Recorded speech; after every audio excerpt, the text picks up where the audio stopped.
Please welcome back Josh Margolin.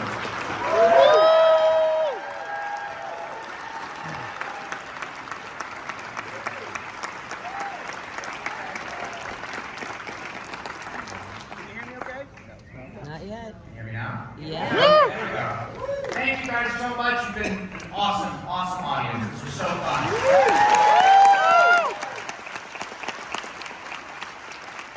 We've got a handful of folks who are worked on the movie and are in the movie, so I want to bring them up right now. We have Clark Gregg, Fred Hechinger, sound designer Nathan Ruyle, our composer Nick Chuba, our producer and Kaye.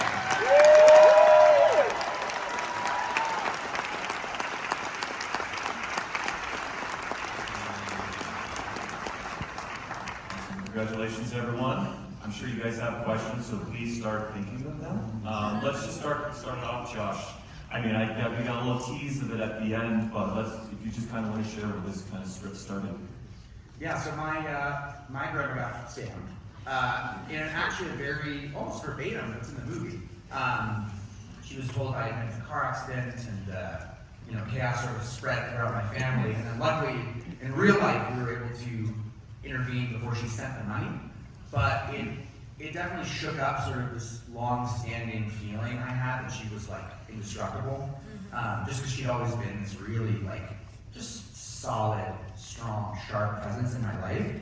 And so I sort of started imagining what would have happened if she had sent it, and I really do think she would do everything June did, specifically not telling us, and just finding a way to go out and get it back. So that was sort of the seed of it, and then it became a way to sort of, essentially make an ode to her and use these sort of genre and action tropes as a way to celebrate her strength and her tenacity and kind of shrink it down to just a human scale and try to treat it with sincerity and just tell that story as honestly as we could, and also leading into the fun of watching June do all of these wild things. One question for Fred. You and June have such incredible chemistry. It's just so ridiculous.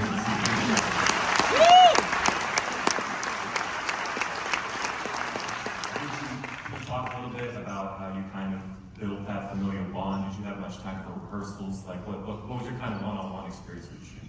Well, it was interesting because we were mortal enemies offset. Sound pretty. Yeah, it was like Vin Diesel and The Rock on Fast and Furious. We met a couple of weeks before we started. June invited me over, and we started by reading the script, and it's just incredibly easy with an actress like that. You realize quickly that the girls are actually friends, and I just it's hard to put into words, but it's quite easy with her because every single thing she does is amazing and so real and alive and shocking and powerful, and so I think all of us kind of just wanted to be around her as much as possible, and was routinely inspiring. And then since then, it's really nice because when I'm in LA, I don't live in LA, but she does, so I'll see her when I'm there, and then she's going to be in New York in the next few months, so I'll get to see her there too. This will be great. Awesome. And one last question, then I'll kick out to the audience for Clark. I know, for Josh and Fred, this is really new coming here and so big, but you've been to Sundance many, many times before. So I'd love to hear a little bit of perspective of what it's like to come back with this film and just the response from the crowd just cheering along the whole time. Like, what does it feel like compared to all the years you've been here and other times you've been here at Sundance? Thank you. Yes, I had to look it up. I came here with a short in '96. And I realized that's a long time. I've been in the It's in the late 1800s. I came here. And it was transformative to me. I had been acting, I'd been writing a little bit, but seeing filmmakers, hearing the stories of what they did to get their story told, it changed my life forever, and I vowed to come back here. I came back playing a really clumsy person, ex-Marine trying to transition in The Adventures of Sebastian Cole at 99, which was one of my first days. I had the greatest time here and just dug in deeper. And then I came back in 2008 with my first feature that I wrote and directed, which was called Choke, with Sam Rockwell and Joe. So that is said because I just get chills when I walk down the street. There's been so many beautiful experiences. So to see, I mean, I feel like our family came together in a way that I spent 22 years over-parenting my daughter to get ready for. But to show up with such incredibly lovely, talented people as Josh and Zoe and Chris and all these talented people as well, it's really nice to see the tradition continue and to see this place welcome this film that I feel very proud of.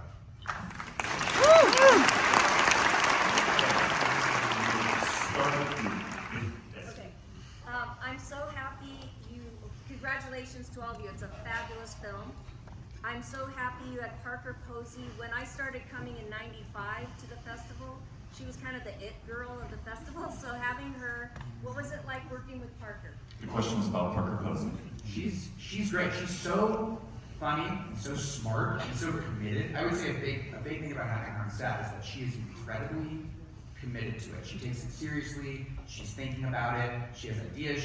She brings a lot of herself to it, as I'm sure you know from watching her and everything. But she's just, she's Parker Posey. She's funny and she's so good, and I think she brings a lot of investment. I would say we had Zooms leading up to it, where she wanted to talk about the character, and we would sit and chat for long periods of time just about little minutia and this and that. So that was a big piece of that lead up, and then she just she brings it. So yeah, that was exactly. Okay, now we have some questions. I'm going to go to you, and then I'll come to you next. But you first. Yep, in the blue. Okay. Josh, you're writing this, it was, it came obviously from your grandmother's memories. What were your grandma's and your parents' take on was her reaction when you were in the process? It was actually incredible. It was funny, and it was hard to watch it. It was a very serious situation with getting older and I read her and her parents. What was your take on that? The question was about Josh's parents and grandmother's take on the film. I think when I first told her, I don't know that she didn't really believe me. I think it took her a while to wrap her head around the fact that someone would want to make a movie about him. Which, as time went on, I think she got increasingly excited. There would be days when she'd be like, "Oh, Josh is making a movie. It's not really about me." And then there would be days when she'd be like, "It's my movie." So I think it sort of depended on the moment she was in. She's 103, and she wishes she could be here. So she's been alternatingly excited and perplexed. And I think I was a little nervous to show it to my parents, honestly. But they were surprisingly excited about it and got no. I think the fact that they were played by Clark and Parker allowed them to be just so excited to see actors they love play them. I met Josh's dad the other day. Oh, yeah. I met Josh's dad the other night and he just told me, he said, he's in ways amazing. He's obsessed. But I do think that removed helped. Like, once it was cast, I think in the script form it was more nerve-wracking. And then once it was on its feet, I think they had a little distance so they could enjoy it and not feel exposed in any way. But no, they've been really supportive and lovely. And my grandma finally got to see the final version maybe a couple months ago, and I think it finally sort of washed over her, and she was, I think understood it as, the dedication to her that it's supposed to be. So I was really glad that she got the chance to see it. I'm going to wait, and then you'll be next. But Texas Longhorn, you're up. Questions about the score and sound design. The score is definitely inspired by Lalo Schifrin, who did famously the Mission Impossible theme song, but he also has done many other great films, and I feel like he's kind of underrated, even though everyone knows who he is. And I think his biggest inspiration was this movie they called Bullet, which has its main theme song is this bass line, and that was the trigger for me like getting into the world. And we actually recorded a decent amount of the score at this old studio called, it used to be called Western, and it's where they recorded the Mission Impossible, actually original, for the TV show, so I'm 90% sure. And they advertise that. They do advertise that, yeah, but you never know. The sound design of the movie, well, you know, when I first looked at some of the sequences we were doing, I mean, the scooter chase is one of the big highlights. I mean, the magic of sound design is that you can take something that seems pedestrian or that seems like sort of not like a bullet or a chase, but then sound can kind of just magically, you stir in this magic ingredient of sound and suddenly it just transforms. And so, you know, that was one of the exciting challenges, and I'm so thrilled with how that came out. And you know, that was, the trick with all that is like finding that middle ground between excitement and energy, but not going to like cartoon, so it still sits in the realism. So you can watch the sequence and believe like it is happening. These sounds are coming from the scooters, but at the same time, we're entering this action movie kind of world. But also, I mean, I think a guiding force through the whole movie was the character Thelma and June's performance, because you know, it's like she says at the end, it's like such spirit. It's that spirit of Thelma kind of gets infused into the whole sound design. So even when we're doing the Foley, how Thelma walks, and you know, Thelma, when you're watching her, kind of, as I think she says in the movie, Fred Hechinger says she wobbles. But when we do the Foley, we add a little extra there. So we start to feel that kind of Tom Cruise intensity. So that was kind of the guiding principle, and I think it worked. Yeah, so much of the premise really comes to life via your guys' work, because it's such a delicate balance to find the way to be sort of propulsive but not feel like you're going parody, and just trying to find sort of the scope and scale. I think music and sound design were, you know, basically the before and after of that was huge in terms of bringing us into the experience and trying to give stakes to those sort of smaller challenges. And I will mention one more thing.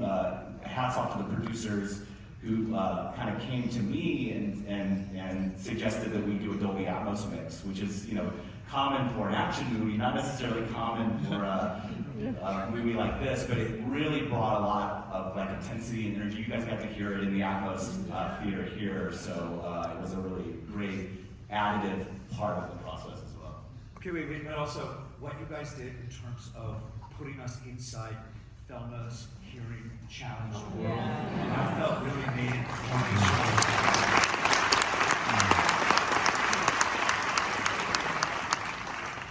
We have time for two more, so I'm going to do you, and then you'll be the last one in the center. So yes.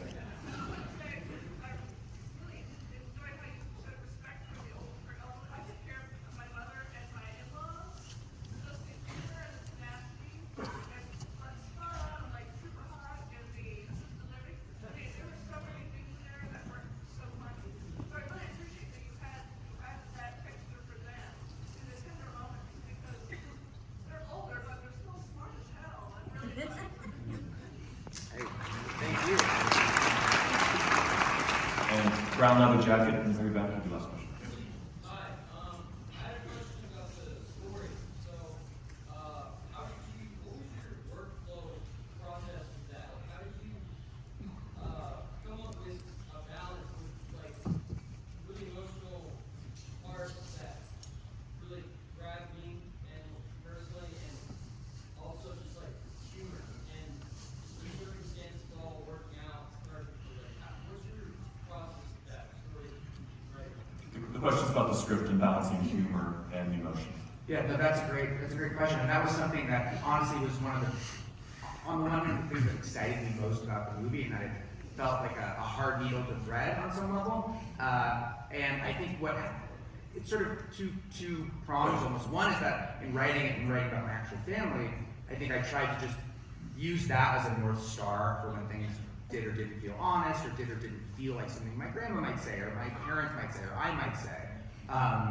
And I think by trying to kind of hug some sense of reality, even as the thing obviously moves a little more into genre as she gets out on the road, that was just sort of a balance that I just was always trying to check myself on, and that my awesome producers Zoe and Chris in developing the script with me were always really, really whip smart and cued into in terms of making sure we felt like the balance was playing. Because there's certain things too when you're writing where when you're in it, it's hard to see, you know, and having perspective from amazing producers that you really trust was incredibly valuable. But I think also because the premise was so baked into the way I wanted to like celebrate her, I started just looking for ways to sort of thinking about like, you know, I like to say Tom Cruise jumping out of a plane is scary, but so is my grandma getting into a bed.